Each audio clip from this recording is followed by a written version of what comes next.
Hello everyone. రీసెంట్గా Indian rupee value అనేది $90, more than $90 hit అయిందనమాట. ఇది హిస్టారిక్ లో. అంటే ఇంత తక్కువకి పడిపోవడానికి కారణం ఏంటి, అండ్ దీంట్లో ఉన్న పదాలేంటి? ఇప్పుడు ఎకానమీలో టర్మ్స్ చాలా ఇంపార్టెంట్. ఈ టర్మ్స్ కనుక మీరు సరిగ్గా తెలుసుకోలేకపోతే మీరు కరెక్ట్గా ఆన్సర్ చేయలేరు. సో కన్ఫ్యూజ్ అయ్యే అవకాశం ఉంటుంది. సో ఇందులో డిప్రీసియేషన్ అంటే ఏంటి, డీవాల్యుయేషన్ అంటే ఏంటి, సో ఈ రూపీ ఇంత $1 ఈజ్ ఈక్వల్ టు 90 రూపీస్ పడిపోతే ఎవరికి లాభం, ఎవరికి నష్టం, సో ప్రభుత్వం కానీ లేకపోతే ఆర్బీఐ కానీ ఏం చేయాలి అనే ఈ వీడియో ద్వారా నేను తెలియజేస్తాను. ఇది మన current affairs, daily current affairs పీడిఎఫ్లో ఆల్రెడీ నేను అప్లోడ్ చేశాను. కోర్స్ పీడిఎఫ్లో ఆల్రెడీ అప్లోడ్ చేశాను. తెలుగు మీడియం స్టూడెంట్స్ కూడా సేమ్ ఇలాగే తెలుగు మీడియం స్టూడెంట్స్కి కూడా పీడిఎఫ్ అవైలబుల్లో ఉందన్నమాట. సో మీరు కావాలనుకుంటే మీరు పర్చేజ్ చేసుకోవచ్చు. అండ్ ఈ ఎకానమీ అప్డేట్స్ కానీ కరెంట్ అఫైర్స్ లేటెస్ట్ అప్డేట్స్ గురించి కనుక మీరు ఫాలో అవ్వాలనుకుంటే మన machine possible IAS academy YouTube channel follow అవ్వండి. సో హిస్టారిక్ ఇంత తక్కువకి పడిపోవడానికి రీజన్ ఏంటి హిస్టారికల్గా? సో ఫర్ ఎగ్జాంపుల్, మనం ఇండిపెండెన్స్ వచ్చినప్పుడు మన $1 ఇండియన్ రూపీస్ ఎన్ని వచ్చాయంటే 3.30. అంటే 1947లో $1 ఎక్స్చేంజ్కి 3.3 రూపాయలు. తర్వాత మనకి 2005లో తీసుకుంటే అది మీకు 43.50. అండ్ ఇప్పుడు మనం తీసుకుంటే 2025కి వచ్చేసరికి యూఎస్డి $1కి 90 రూపీస్ వరకు పడిపోయిందనమాట. సో అంటే ఏంటి, మన డిప్రీషియేట్ అయిపోయింది. మన ఇండియన్ కరెన్సీ వాల్యూ అనేది డిప్రీషియేట్ అయ్యింది. డిప్రీషియేషన్ అంటే ఏంటంటే ఇది decline, it refers to decline in the value of domestic currency. అంటే మన ఇండియన్ కరెన్సీ వాల్యూ పడిపోయింది, తగ్గింది అని అర్థం. Okay, so opposite currency value ఎక్కువ ఉంది. ఫర్ ఎగ్జాంపుల్ ఇక్కడ $US అని చెప్తున్నాం కదా. సో $తో పోల్చుకుంటే మన ఇండియన్ రూపీ వాల్యూ బాగా పడిపోయింది. ఇది ఎందుకనంటే it is depending upon the market demand and supply. మార్కెట్లో ఉన్న డాలర్ డిమాండ్ అండ్ సప్లై బట్టి, కరెన్సీ డిమాండ్ అండ్ సప్లై బట్టి ఇది జరుగుతుందన్నమాట. సో మన యాజ్ ఆఫ్ ఇప్పుడు రీసెంట్గా ఇంత తక్కువగా పడిపోయింది కదా, మన ఏషియాస్ వర్స్ట్ పర్ఫార్మింగ్ కరెన్సీ అయిపోయింది మన ఇండియన్ రూపీ. ఓకే, సో ఈ ఇండియన్ రూపీ ఇలా పడిపోతే జనరల్గా ఎందుకు పడింది అనేది కూడా తెలుసుకుందాం. సో ఎందుకు పడింది అని అంటే, ఇప్పుడు క్యాపిటల్ అవుట్ఫ్లోస్ ఎక్కువ ఉన్నాయి, ఫారెన్ పోర్ట్ఫోలియో సెల్లింగ్ ఎక్కువ ఉందన్నమాట. Capital outflows, foreign portfolio selling అంటే ఏంటి? జనరల్గా ఇప్పుడు కొన్ని ఫారెన్ ఎంటిటీస్ మన ఇండియన్ స్టాక్స్లో కానీ, ఇండియన్ బాండ్స్లో కానీ, ఇండియన్ సెక్యూరిటీస్లో కూడా అవి షార్ట్ టర్మ్ పీరియడ్ కోసం అవి ఇన్వెస్ట్ చేస్తాయి అన్నమాట. అంటే కొంతకాలం ఇన్వెస్ట్ చేస్తాయి. మళ్ళీ ఇప్పుడు ఫర్ ఎగ్జాంపుల్ ఇండియన్ స్టాక్స్లో కనుక ఇన్వెస్ట్ చేస్తే వాళ్ళకి రిటర్న్ బాగుంటుంది, కొంచెం బెటర్ రిటర్న్స్ ఉంటాయి. ఎమర్జింగ్ మార్కెట్స్ కదా, ఇండియా ఒక ఎమర్జింగ్ కంట్రీ కదా. సో ఈ ఎమర్జింగ్ మార్కెట్లో కనుక ఇన్వెస్ట్ చేస్తే రిటర్న్ బాగుంటుంది. Foreign entities for short term purpose Indian స్టాక్స్లో కానీ, ఇండియన్ మార్కెట్స్లో కానీ ఇన్వెస్ట్ చేస్తారనమాట. సో దాన్ని ఫారెన్ పోర్ట్ఫోలియో ఇన్వెస్ట్మెంట్ అంటారు. అంటే ఫర్ ఎగ్జాంపుల్ ఒక కంపెనీ ఉంది, ఈ కంపెనీలో కనుక లెస్ దాన్ 10% కనుక ఇన్వెస్ట్ చేస్తే అప్పుడు ఆ కంపెనీ షేర్స్ మీద ఆ కంపెనీలో ఎటువంటి అథారిటీ ఏమి ఉండదు ఆ సోన్స్ ఫారెన్ ఎంటిటీకి. కానీ అందులో లెస్ దాన్ 10% వరకు ఇన్వెస్ట్ చేస్తే దాన్ని ఫారెన్ పోర్ట్ఫోలియో ఇన్వెస్ట్మెంట్ అంటారు. అదే మోర్ దాన్ 10% ఇన్వెస్ట్ చేసి కంపెనీలో దాని కూడా, అంటే కంపెనీలో దాని ఇన్ఫ్లుయెన్స్ కూడా ఉందనుకోండి పర్ఫార్మెన్స్ విషయంలో, సో దాన్ని ఫారెన్ డైరెక్ట్ ఇన్వెస్ట్మెంట్ అని అంటారు అనమాట. సో ఇప్పుడు ఏం జరుగుతుంది, క్యాపిటల్ అవుట్ఫ్లోస్ ఇప్పుడు ఎక్కువ జరుగుతున్నాయి. అంటే మన దేశంలోని స్టాక్స్లో పెట్టిన వాళ్ళంతా కూడా వాళ్ళు ఏం చేస్తున్నారంటే వాళ్ళు ఫారెన్ ఇన్వెస్ట్మెంట్స్కి వెళ్ళిపోతున్నారు అనమాట. అంటే మన దేశంలో ఉన్న స్టాక్స్ని అమ్మేసేసుకొని వేరే చోట పెట్టుబడులు పెడుతున్నారు. ఎందుకు అలా చేస్తున్నారు అంటే, ఇప్పుడు టెక్ సెక్టార్స్ బాగా ఎమర్జ్ అవుతున్నాయి. ఇంకా బెటర్గా టెక్నాలజీ రంగంలో మోర్ ఇన్వెస్ట్మెంట్స్ అనేది చేస్తున్నారు. నెక్స్ట్ ఆర్టిఫిషియల్ ఇంటెలిజెన్స్లో ఇన్వెస్ట్మెంట్స్ ఎక్కువ పెరుగుతున్నాయి. సో వీళ్ళు ఏం చేస్తున్నారంటే మన దేశంలో ఉన్న స్టాక్స్లో ఇన్వెస్ట్ చేసిన వాళ్ళందరూ ఏం చేస్తున్నారంటే ఫారిన్ స్టాక్స్లో ఇన్వెస్ట్ చేయడం మొదలెడుతున్నారు. ఎందుకంటే అక్కడ రిటర్న్స్ ఎక్కువ ఉంటాయేమోనని అలాగా ఫారిన్ స్టాక్స్లో ఇన్వెస్ట్ చేస్తున్నారు. సో అప్పుడు ఏమైంది, మన ఇండియన్ రూపీని ఇక్కడ అమ్మేసేసుకొని వాళ్ళు డాలర్తో వెళ్ళిపోతున్నారు. సో ఎక్కువ మంది డాలర్ డిమాండ్ కనుక పెరిగితే ఏమైంది, డాలర్ బలపడుతుంది, అగెయిన్స్ట్ ఇండియన్ రూపీ వీక్ అవుతుంది అనమాట. అర్థమైందా అండి? Next trade tensions, tariffs.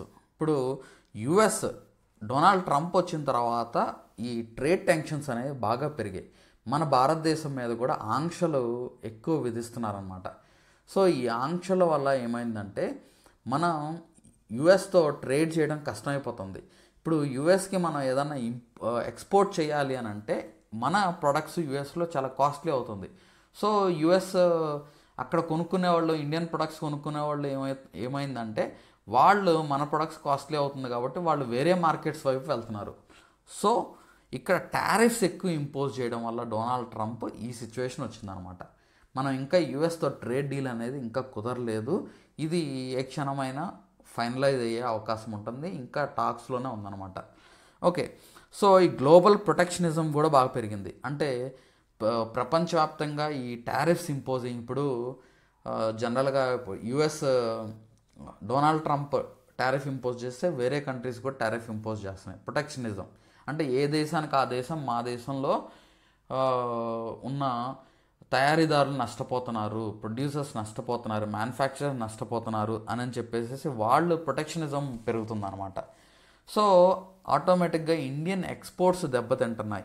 Indian exports దెబ్బతింటే ఫారిన్ ఎక్స్చేంజ్ రిజర్వ్స్ అనేవి తగ్గుతాయి. ఎందుకంటే మనం మన ప్రొడక్ట్ని యూఎస్కి అమ్మాం అనుకోండి, మనకి డాలర్స్ రూపంలో డబ్బులు వస్తాయి కదా, డాలర్స్ రూపంలో మనకి ఆదాయం వస్తుంది. ఓకే, సో అదొక రీజన్. నెక్స్ట్ ఇంకోటి ఏంటంటే capital and current account deficits అనేవి పెరుగుతున్నాయి అన్నమాట. ఇప్పుడు ఫర్ ఎగ్జాంపుల్ డాలర్ వాల్యూ ఇలాగే రోజు రోజుకు పెరిగింది అనుకోండి, అది మాత్రమే కాకుండా మనం రష్యాతో ఉన్న రష్యన్ ఆయిల్ రిస్ట్రిక్షన్స్ ఇప్పుడు ఇంపోజ్ చేసింది. రష్యా మీద ఆయిల్ రిస్ట్రిక్షన్స్ అంటే మనం కనుక రష్యన్ ఆయిల్ కొనుక్కుంటే మన మీద ఇంకా టారిఫ్స్ ఇంపోజ్ చేస్తాము అని చెప్పేసి డొనాల్డ్ ట్రంప్ చెప్తున్నాడు. సో మనం ఏం చేస్తున్నాము, రష్యన్ ఆయిల్ మెల్లిగా మేము తగ్గించేస్తాము, మేము కొనుక్కోవడం తగ్గిస్తాము అని చెప్పేసి మనం వేరే మార్కెట్స్కి వెళ్తున్నాం. రష్యన్ ఆయిల్ జనరల్గా మనకు చీప్గా దొరుకుతుంది అనమాట.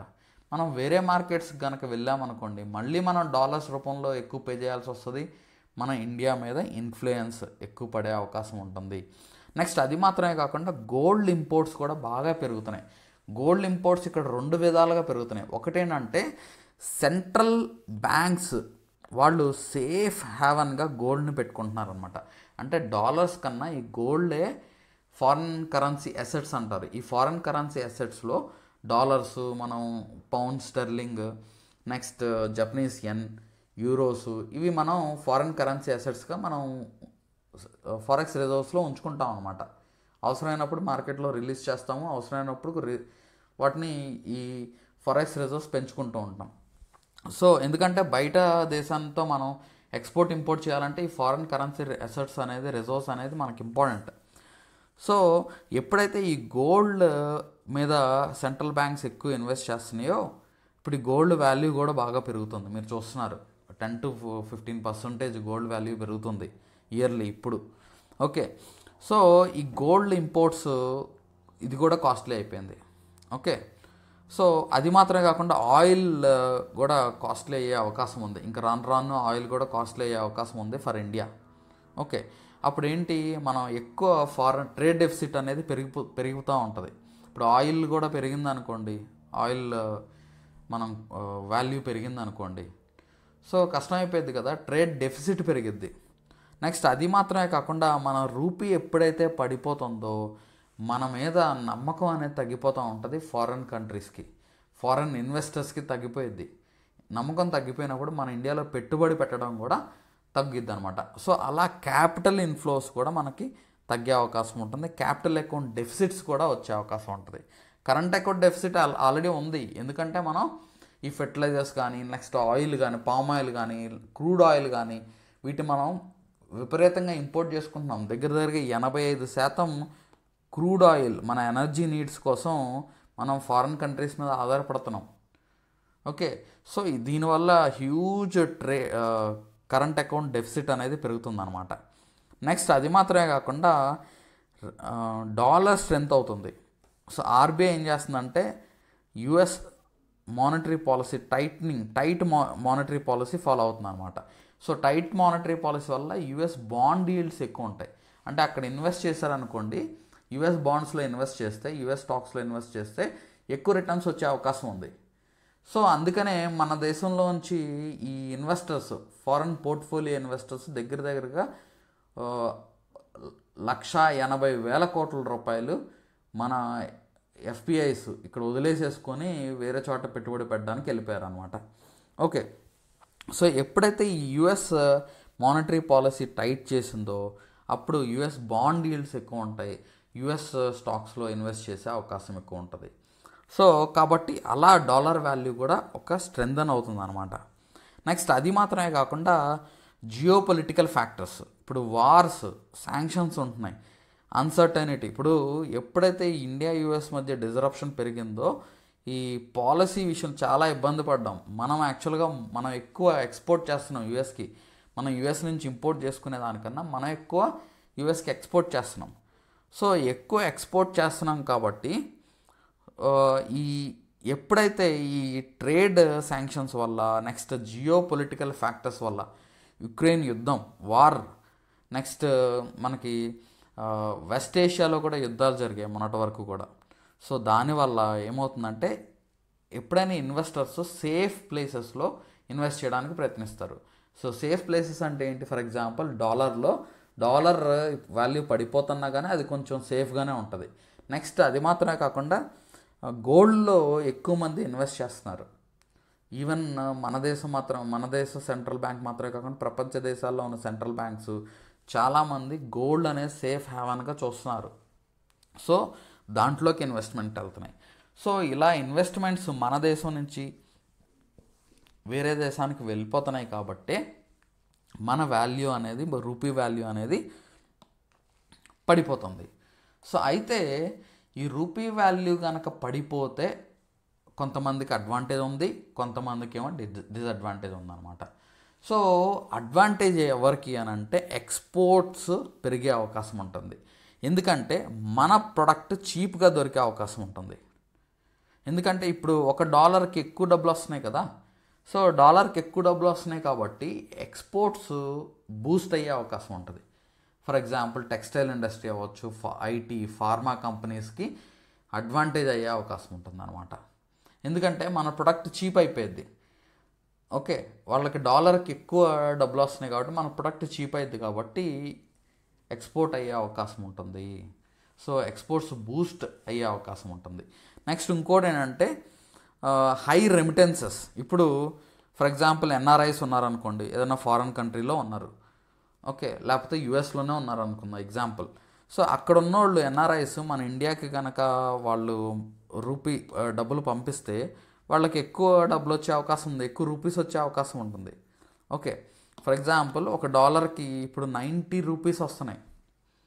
ఓకే, సో వాళ్ళు ఇక్కడ ఇన్వెస్ట్ చేసే అవకాశం ఉంటుంది. High remittances, high house hold income పెరిగే అవకాశం ఉంటుంది అనమాట. ఓకే, ఎక్కువ డబ్బులు వస్తాయి కాబట్టి ఎన్ఆర్ఐస్ ఇంకా ఎక్కువ పంపించే అవకాశం ఉంటుంది ఇండియాకి. ఎందుకంటే ఇక్కడ మోర్ రూపీస్ వస్తున్నాయి, ఇక్కడ ఇన్వెస్ట్ చేసేయడం, ఇక్కడ హౌస్ కొనుక్కోవడం, లేకపోతే ఇక్కడ ఏమన్నా వాళ్ళ ఫ్యామిలీకి ఏమన్నా ఓకే స్పెండ్ చేసే అవకాశం ఉంటుంది. నెక్స్ట్ ఇంకోటి ఏంటంటే టూరిజం కూడా బూస్ట్ అయ్యే అవకాశం ఉంటుంది. రూపీ వాల్యూ ఎప్పుడైతే పడిపోతుందో అప్పుడు టూరిజం కూడా పెరిగే అవకాశం ఉంటుంది. ఎందుకంటే $1కి ఎక్కువ ఖర్చు పెట్టడానికి అవకాశం ఉంటుంది కదా, ఆర్ చీప్గా ఈ హాస్పిటాలిటీ అండ్ టూరిజం చీప్గా అవైలబుల్ అయ్యే అవకాశం ఉంటుంది. నెక్స్ట్ ఇంకోటి ఏంటంటే ఇంకో రకంగా మనం ఆలోచిస్తే ఏంటంటే ఈ ఎఫ్పిఐస్ టెంపరీగా తగ్గిన ఎఫ్పిఐస్ అంటే ఫారెన్ పోర్ట్ఫోలియో ఇన్వెస్ట్మెంట్ కానీ ఎఫ్డిఐస్ టెంపరీగా తగ్గిన ఫ్యూచరిస్టిక్గా చూసుకుంటే పెరిగే అవకాశం ఉంటుంది మళ్ళీ. ఎందుకు పెరిగే అవకాశం ఉంటుందంటే ఇక్కడ రూపీ ఒక్క డాలర్ ఇన్వెస్ట్ చేస్తే రూపీస్ ఎక్కువ వస్తున్నాయి, అంటే ఎక్కువ స్టేక్స్ దొరికే అవకాశం ఉంటుంది అనమాట. అంటే ఒక కంపెనీలో ఒక డాలర్ ఇన్వెస్ట్ చేస్తే ఎక్కువ స్టేక్ వచ్చే అవకాశం ఉంటుంది, ఎక్కువ షేర్ వచ్చే అవకాశం ఉంటుంది. సో అలాగా ఫారెన్ ఇన్వెస్ట్మెంట్ కూడా మన దేశంలో ఫ్యూచరిస్టిక్గా చూసుకుంటే పెరిగే అవకాశం ఉంటుంది. నెక్స్ట్ ఇంకొక ఇంపార్టెంట్ థింగ్ ఏంటంటే మనం ఇంపోర్ట్ చేసుకోవాలంటే ఏదన్నా అది కాస్ట్లీ అవుతుంది అనమాట. సో కాస్ట్లీ అవుతుంది కాబట్టి మనం డొమెస్టిక్గా ఇండస్ట్రీస్ని ప్రమోట్ చేయాలన్న ఆలోచన, సీరియస్నెస్ అనేది వస్తుంది. ఇప్పుడు ఫర్ ఎగ్జాంపుల్ మనం ఏదన్నా ఇప్పటికీ కూడా మనం హౌస్ హోల్డ్ కన్జంప్షన్ ఆయిల్ ఏదైతే ఉందో, ఇప్పుడు పామ్ ఆయిల్ అవ్వచ్చు, మనం ఇంకా స్టిల్ మనం ఇంపోర్ట్ చేసుకుంటూనే ఉన్నాం. సో ఇది ఎప్పుడైతే కాస్ట్లీ అవుతుందో ఇలా కాదు మనమే ఎక్కువ పండించుకోవాలన్న సీరియస్నెస్ అనేది వస్తుంది. నెక్స్ట్ ఫెర్టిలైజర్స్ ఉన్నాయి అనుకోండి, ఫెర్టిలైజర్స్ ఇంకా మనం బయట దేశాల నుంచి ఇంపోర్ట్ చేసుకుంటున్నాం, చాలా వరకు ఇంపోర్ట్ చేసుకుంటున్నాం. కాబట్టి ఈ ఫెర్టిలైజర్స్ ఇంపోర్ట్ సబ్స్టిట్యూషన్ గురించి ఆలోచించే అవకాశం ఉంటుంది. ఇంపోర్ట్ సబ్స్టిట్యూషన్ అంటే ఏంటి? బయట దేశం నుంచి ఇంపోర్ట్ చేసుకునే బదులు మనమే తయారు చేసుకుందాం అన్న ఆలోచన, అంటే మేక్ ఇన్ ఇండియాకి పుష్ వచ్చే అవకాశం ఉంటుంది ఈ రూపీ వాల్యూ ఇలా డిప్రిషియేట్ అయితే. అర్థమైందా అండి? మరి ఎవరు నష్టపోతారంటే నేను ఆల్రెడీ చెప్పాను కదా, ఇంపోర్ట్స్ కాస్ట్లీ అయ్యే అవకాశం ఉంటుంది. ఫర్ ఎగ్జాంపుల్ క్రూడ్ ఆయిల్ మనం ఎక్కువ ఇంపోర్ట్ చేసుకుంటున్నాం, ఇది ఇంకా మన దేశంలో ఇప్పుడు ఆల్రెడీ 100+ అయిపోయింది పెట్రోల్. సో ఇంకా పెరిగే అవకాశం ఉంటుంది. ఇంకా పెరిగితే ఆటోమేటిక్గా ట్రాన్స్పోర్టేషన్ కాస్ట్ పెరిగే అవకాశం ఉంటుంది, అంటే నార్మల్ కామన్ మ్యాన్కి ఇబ్బంది జరిగే అవకాశం ఉంటుంది. నెక్స్ట్ ఇంకోటి అంటే ఎలక్ట్రానిక్స్ కానీ మెషినరీ కానీ మనం బయట దేశాల నుంచి ఇంపోర్ట్ చేసుకుంటున్నాం కాబట్టి సో అది కాస్ట్లీ అయ్యే అవకాశం ఉంటుంది. ఓకే, నెక్స్ట్ ఎప్పుడైతే ఇంపోర్ట్ బిల్ పెరుగుతుందో ఈ కరెంట్ అకౌంట్ డెఫిసిట్ అనేది ఇంకా పెరిగే అవకాశం ఉంటుంది అన్నమాట. ఓకే, కరెంట్ అకౌంట్ వైడనింగ్ అనేది ఎక్కువ ఉండకూడదు. ఎక్కువ ఉంటే ఏమైందంటే మన దేశం మీద ఉన్న నమ్మకం కోల్పోతూ ఉంటారనమాట. ఓకే, సో ఇన్వెస్ట్ చేయడానికి ఎక్కువ మంది ముందుకు రారు, స్టెబిలిటీ అనేది తగ్గిపోతూ ఉంటుంది. ఓకే, సో నెక్స్ట్ మనం ఏదన్నా మన ఇండియన్ ఫిల్మ్స్ కనుక ఫారిన్ కంట్రీస్ నుంచి ఎక్స్టర్నల్ బారోయింగ్ కనుక చేసుకుంటే అది కాస్ట్ అయిపోద్ది. ఎడ్యుకేషన్ లోన్స్ ఎక్స్టర్నల్గా మనం ఏదైనా ఎడ్యుకేషన్ లోన్స్ కానీ ఎన్ఆర్ఐ లోన్స్ కనుక తీసుకుంటే అది కాస్ట్ అయిపోద్ది. అర్థమైందండి? సో రా మెటీరియల్స్, ఇప్పుడు ఫారెన్ నుంచి ఇంపోర్ట్ చేసుకునే రా మెటీరియల్స్ ఏవైతే ఉన్నాయో అవన్నీ కాస్ట్లీ అయిపోతే మన ఇండియన్ మ్యానుఫ్యాక్చరింగ్ సెక్టార్స్ బాగా దెబ్బతింటాయి. ఫర్ ఎగ్జాంపుల్ ఎలక్ట్రానిక్స్లో ఉన్న రా మెటీరియల్ మనం ఫారిన్ కంట్రీస్ నుంచి ఇంపోర్ట్ చేసుకుంటున్నాం. ఆటోమొబైల్స్లో ఉన్న రా మెటీరియల్ మనం ఇంపోర్ట్ చేసుకుంటున్నాం ఫారిన్ కంట్రీస్ నుంచి. నెక్స్ట్ ఏవియేషన్ సెక్టార్లో మనం ఏవియేషన్ ఫ్యూయల్ ఇదంతా కూడా మనం ఫారిన్ కంట్రీస్ నుంచి ఇంపోర్ట్ చేసుకుంటున్నాం. సో అది కాస్ట్లీ అయిపోద్ది. ఓకే, సో ఎప్పుడైతే హై ఇంపోర్ట్ బిల్ పెరుగుతూ ఉంటుందో అప్పుడు ఆటోమేటిక్గా ఏంటంటే ఎకనామిక్ గ్రోత్ కూడా స్లో అయ్యే అవకాశం ఉంటుంది అన్నమాట. ఓకే, ఎందుకని ఇంపోర్ట్ బిల్ ఎక్కువైపోతుంది అనుకో, కంపెనీస్ కూడా భరించలేవు, అది కాస్ట్ ఏమో ప్రజల మీద పాస్ ఆన్ చేయలేరు. ఓకే, ఎందుకంటే ప్రొడక్ట్ అనేది కాంపిటేటివ్గా ఉండాలి కాబట్టి ఆ ప్రొడక్ట్ వాల్యూని అలా ఫిక్స్ చేసేసి ఇంపోర్ట్ బిల్ భరేస్తాయి కంపెనీస్ కొంతవరకు. ఓకే, కొంతవరకు అలా కంపెనీస్ నష్టపోయే అవకాశం ఉంటుంది. ఓకే, సో అయితే దీని నుంచి బయటపడాలి అని అంటే ఆర్బీఐ ఏం చేయాలంటే ఫారెక్స్ మేనేజ్మెంట్ చేయాలి. అంటే ఆర్బీఐ ఇంటర్వీన్ అవ్వాలి. ఆర్బీఐ ఇంటర్వీన్ అయ్యి తన దగ్గర ఉన్న ఫారెక్స్ రిజర్వ్స్, అంటే డాలర్స్ రూపంలో ఉన్న ఫారెక్స్ రిజర్వ్స్ మార్కెట్లోకి రిలీజ్ చేయాలి. ఇప్పుడు ఫర్ ఎగ్జాంపుల్ మన రూపీని వదిలేసేసుకొని డాలర్ని పట్టుకొని వెళ్ళిపోతున్నారు, అవునా? ఆర్ డాలర్ డిమాండ్ అనేది మార్కెట్లో పెరుగుతుంది. సో డాలర్ డిమాండ్ బాగా పెరిగినప్పుడు రూపీ వాల్యూ తగ్గిపోతూ ఉంటుంది. ఎప్పుడైతే ఈ డాలర్ పెరుగుతున్న డిమాండ్కి తగ్గట్టుగా డాలర్ సప్లై అనేది జరిగిందో అప్పుడు రూపీ వాల్యూ స్టేబుల్గా ఉంటుంది కదా, మరీ అంత విపరీతంగా పడిపోదు కదా. సో అలా డాలర్ సప్లై అనేది ఆర్బీఐ తన దగ్గర ఉన్న డాలర్స్ని మార్కెట్లోకి రిలీజ్ చేయాలి. అది ఇంతకు ముందు వరకు ఆర్బీఐ చేసింది అనమాట. ఆర్బీఐ చేసింది, కానీ ఇప్పుడు చేయడం ఆపేసింది. ఓకే, ఆర్ ఆ డాలర్స్ అమ్మడం అనేది, ఇప్పుడు ఆర్బీఐ ఏం చేస్తుందంటే డాలర్ని మార్కెట్లోకి రిలీజ్ చేస్తూ ఉంటుంది, అంటే డాలర్స్ని అమ్ముతూ ఉంటుంది. ఓకే, డాలర్స్ని అమ్మేసేసి రూపీని నిలబెట్టడానికి ప్రయత్నం చేస్తుంది. సో ఇప్పుడేంటంటే డాలర్స్ని అమ్మడం అనేది తగ్గించేసింది ఆర్బీఐ, అందుకనే ఇంత ఫ్రీ ఫాల్ అయిపోయింది rupee. Okay, so RBI intervene అవ్వాలి. ఆర్బీఐ ఇంటర్వ్యూన్ అయ్యి ఈ డాలర్స్ అనేది అమ్మడం అనేది చేయాలి. ఓకే, అదొకటి. నెక్స్ట్ ఇంకోటి ఏంటంటే ఎన్ఆర్ఐ డిపాజిట్స్ని ఎంకరేజ్ చేయాలి. ఎఫ్సిఎన్ఆర్ స్కీమ్స్ని ఎంకరేజ్ చేయాలి. ఎన్ఆర్ఐ డిపాజిట్స్ అంటే ఏంటి? ఎన్ఆర్ఐస్ మన ఇండియాలో డిపాజిట్ చేసుకుంటే వాళ్ళకి బెటర్ రిటర్న్స్ ఇస్తామని ప్రామిస్ చేయాలి.